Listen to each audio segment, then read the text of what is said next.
What single experience as a kid forever changed how you saw the world? When I was 13, I came down with a cold around Christmas time. But when I asked my mom if I could have some tablets, she instead insisted we go to the hospital. I thought she was overreacting, but I just figured she thought seeing a doctor would make me feel better before Christmas.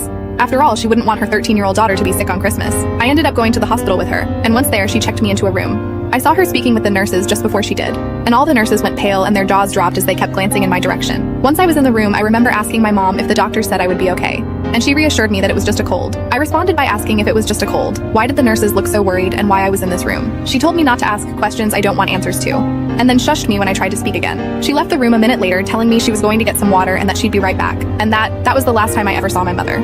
She legally abandoned me in that hospital that day and left me to be picked up by CPS a few hours later. Christmas was in 2 days' time, and I ended up spending it in an emergency shelter. What hurts just as much is that my mother came home to my younger sisters, and she sold them a lie about how I had just died. My little sisters grew up thinking their big sister had passed away, and a big part of their childhood was ruined because of it.